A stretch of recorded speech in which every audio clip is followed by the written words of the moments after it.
Absinthium. Yes, that's right. Common wormwood. Yes. A perfect picture of epileptiform seizure is produced by this drug. Nervous tremors, shake karna jise kehte hain, precede attack. Should I translate? No, آپ پڑھ کے سنا دیں. Sudden and severe giddiness, delirium with hallucinations and loss of consciousness. ٹھیک ہے, اتنا ابھی ٹھہرے نہیں ہیں. یہ دوا ہے جس کا ایپیلیپسی سے بڑا گہرا تعلق ہے, اور اس کی بعض خاص علامتیں ہیں ایپیلیپسی میں جن کو پیش نظر رکھنا چاہیے. پہلا یہ کہ اس کے ایپیلیپسی کا دورہ پڑنے سے پہلے کچھ ہاتھوں میں ٹریمر, کچھ اعصابی کمزوری کے آثار ظاہر ہوتے ہیں. جس کو یہ ٹریمر لکھ رہے ہیں وہ مختلف وجہ سے ہو سکتی ہے. میرا جہاں تک اس دوائی کا اثر مجھے یاد ہے وہ یہ ہے کہ اس سے اعصاب میں اچانک کمزوری واقع ہو جاتی ہے, اور یہ معلوم ہوتا ہے کہ اندر سے انسان کسی چیز سے مغلوب ہو گیا ہے. اس وقت اس کے ہاتھ پاؤں میں ہلکی سی تھرتھراہٹ پیدا ہو جاتی ہے. اور پھر جب ایپیلیپسی کا دورہ آتا ہے تو ڈیلیریم اس میں پایا جاتا ہے. بعض ایپیلیپسی کے مریض دورے میں چلے جاتے ہیں, خاموشی سے بے ہوش ہو گئے, لیکن کوئی آواز وغیرہ ایسے نہیں نکالتے جس میں کچھ باتیں پائی جائیں, کچھ پاگل پن کا اظہار ہو. اس دوا میں یہ ہے ڈیلیریم. تو ایکونائٹ کے ذکر میں مجھے اس لیے یاد آئی تھی, یہ بات آپ نے کی ہے تو مجھے یاد آیا اس کا, کہ ایکونائٹ میں بھی ڈیلیریم ہے, لیکن وہ عارضی بیماریوں کا ڈیلیریم ہے, یعنی پاگل پن کی باتیں بے ہوشی میں کرنا. اس دوا کا تعلق لمبی بیماریوں سے ہے. ایپیلیپسی جیسی بیماری جو بعض دفعہ زندگی پر ساتھ لگی رہتی ہے, اس کا ڈیلیریم ہو اگر تو ایبس آپ کو یاد آنی چاہیے, اور اس ڈیلیریم میں چیخیں اور خوف کا اظہار ہو تو ایکونائٹ کوئی کام نہیں کرے گا. کچھ ملتی ہیں علامتیں, باقی جو علامتیں ہیں وہ الگ ہو جاتی ہیں. ٹھیک ہے, اور دیکھیں آگے. Nervous excitement and sleeplessness. Nervous excitement, وہی نروس کے ساتھ اس کا تعلق ہے. بعض مریض ہیں ایپیلیپسی کے جن کا معلوم ہوتا ہے پس منظر بیماری کا اعصاب سے تعلق رکھتا ہے, اور ان میں زیادہ تر ایسی دوائیں کام آئیں گی جن کی بنیاد اعصابی کمزوری پر ہے. اب یہ باقی باتیں بھی دیکھیں, نیند نہیں آتی اعصابی کمزوری کی وجہ سے, اس لیے ایک دوائی کے مزاج کو سمجھنا چاہیے. اب یہ ساری علامتیں یاد رکھنا بڑا مشکل ہے ہومیوپیتھ کے لیے, لیکن میرا ذہن اس کی طرف اس لیے گیا ہے کہ میں نے سب کے مزاج ذہن میں نقش کیے ہوئے ہیں. جب کوئی ملتی جلتی بات اس مزاج کی طرف اشارہ کرے تو پھر کتابیں موجود ہوتی ہیں, انسان فوراً اٹھا کر ان کو دیکھ سکتا ہے, جس طرح اس کتاب کو میں اٹھا کے دیکھ رہا ہوں, اور آپ کو آپ کی رہنمائی صحیح دوا تک ہو جاتی ہے. آگے چند باتیں پڑھ جائیں. اور Cerebral irritation. ہاں, جو ہیلوسینیشنز وغیرہ ہیں ان کا تعلق دماغ کی جھلیوں کے اندر انفلمیشن یا اوور ایکسائٹمنٹ سے ہے. یہ محض نروس نہیں ہے. اب دو باتیں ممکن ہیں, ایک تو یہ کہ نروس بیماریاں اپنے طور پر نروس کمزوری کی وجہ سے, اعصابی کمزوری کی وجہ سے ہوں, اور اس کے علاوہ دماغ کی رگوں میں بھی انفلمیشن, دماغ کی جھلیوں میں بھی انفلمیشن پائی جائے, اس سے بھی اعصابی کمزوریاں ظاہر ہوتی ہیں, مگر اور طرح کی. تو اس دوا میں جسمانی انفلمیشن اتنی نہیں جتنی دماغ کے پردوں کی ہے, یا اعصاب کی کمزوری. اعصاب کی کمزوری اور نتیجے پیدا کرتی ہے, لیکن دماغ کی جھلیوں کی ایکسائٹمنٹ اعصاب پر وائلنس کا اثر دکھاتی ہے.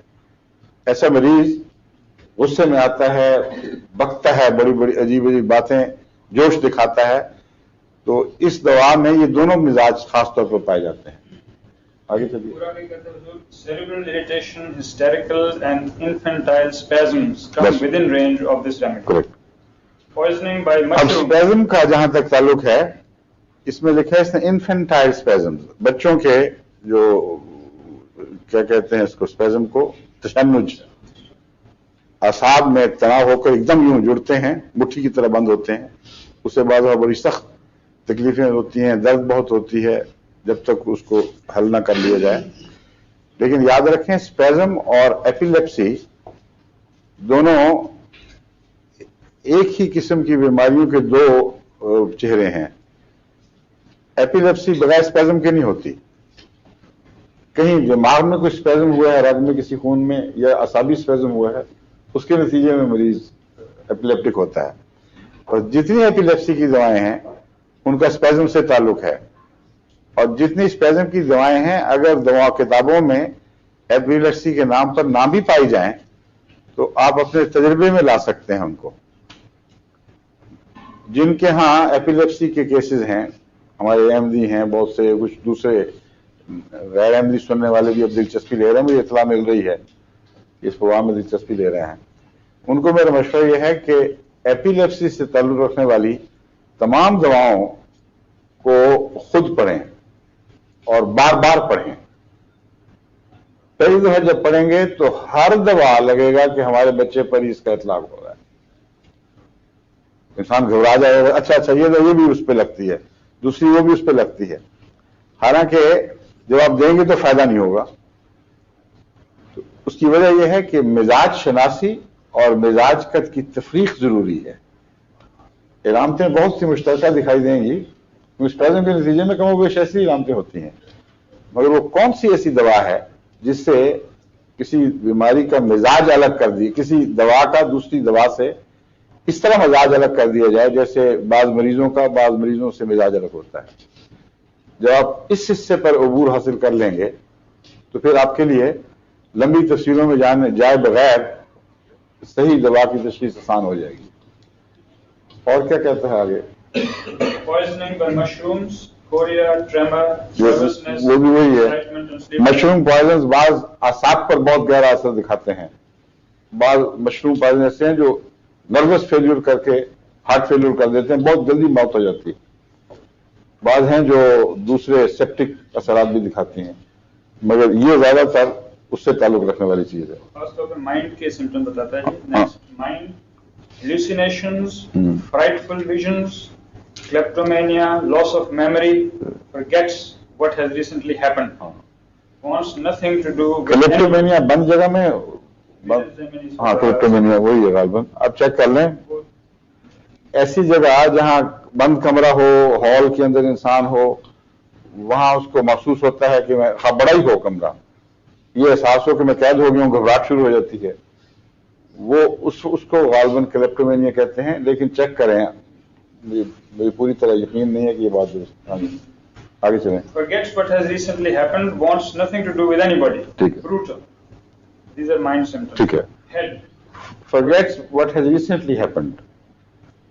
یہ جو علامت ہے یہ بہت ہی گہری اور مزمن بیماریوں میں بھی پائی جاتی ہے اور عارضی بیماریوں میں بھی. اور اس کا عارضی بیماریوں میں ان میں پائی جائے گی جن کا اسپیزم سے تعلق ہے، اور مزمن بیماریوں میں وہاں پائی جائے گی جہاں آہستہ آہستہ خون کی رگوں کے اندر ایسے مواد بیٹھ چکے ہیں جیسے کولیسٹرول وغیرہ، اور ان نالیوں کو انہوں نے تنگ کر دیا ہے یہاں تک کہ وہ دماغ کے تمام حصوں کو برابر خون نہیں پہنچا رہی. ایسی بیماریاں آرٹیریوسکلیروسس کہلاتی ہیں، اور ان کے نتیجے میں انسان کے اندر یہ بیماری پیدا ہوتی ہے کہ وقتی یادداشت کمزور ہونے لگتی ہے اور پرانی یادداشت اسی طرح قائم رہتی ہے. کیونکہ یادداشت کے 2-3 طبقے اللہ تعالیٰ نے بنائے ہیں. ایک یادداشت ہے جو روزمرہ کی چیزیں ابھی واپس کر دی، اس کے لیے بہت تھوڑی انرجی دماغ کو ضرورت ہے خرچ کرنے کی، اور ان کی امپورٹنس کوئی نہیں، آئیں گئی اور بات ختم ہو گئی. ایک یادداشت ہے جس کو ہم سیمی پرماننٹ کہہ سکتے ہیں، وہ روزمرہ کے لیے نہایت ضروری ہے. مثلا کھانا کھاتے ہیں آپ تو اس کا اثر، اس وقت کی جو کیفیت ہے یہ محسوس کر رہے ہیں، لیکن کوئی پرواہ نہیں شام تک یاد بھی رہے کہ نہ. لیکن یہ نہیں ہو سکتا کہ کھانا کھایا ہو اور شام تک یہ بھول گیا ہو کہ میں نے کھانا کھایا ہے. تو ان دونوں یادوں میں ایک فرق ہے. یہ جو میں کہہ رہا ہوں، اور یہ آرٹیریوسکلیروسس، اس سے یہ اثر پیدا ہوتا ہے. لیکن یہ جو بیماری ہے ایبسنتھ کی، یہ اور چیز ہے، اس کا وقتی تھوڑی دیر کی چیز سے تعلق ہے، یعنی اچانک ایک بات بھولی ہے اور پھر بات ختم ہو گئی لیکن دماغ پر کوئی گہرا اثر نہیں پڑتا، وہ پیدا ہو، اس کو کہتے ہیں برین فیگ بھی کہہ سکتے ہیں، اور اسپیزم کی وجہ سے وقتی طور پر خون کی سپلائی کم ہوئی اور وہ حصہ یادداشت کا معطل ہو گیا۔ تو یہ آپ کو مزاج ہر دوا کے سمجھنے چاہیے، اگر مزاج شناسی کر لیں گی تو پھر بہت بڑی بڑی محنتوں سے بعد میں نجات مل جائے گی۔ میں چونکہ لیڈیز کو کہہ رہا تھا اس وقت کر لیں گی کہہ دیا، آپ سب کو کہتا ہوں کہ کر لیں گے آپ، تو بہت بعد کی بے وجہ کی مشقتوں اور محنتوں سے نجات ملے گی۔ بس ٹھیک ہے، پھر کافی ہوگی، باقی تفصیلات ہیں اس کی۔ بیسک 2 فیچرز یہی ہیں، اس کے کریکٹرسٹکس 2 ہیں۔ تشریح رکھیں۔ دماغ میں جھلیوں کی سوزش اور اعصابی کمزوریاں اگر ایسی بیماریاں پیدا کریں جن کا اسپیزم سے تعلق ہو تو ان بیماریوں کا تعلق ایبسنتھیم سے ہے،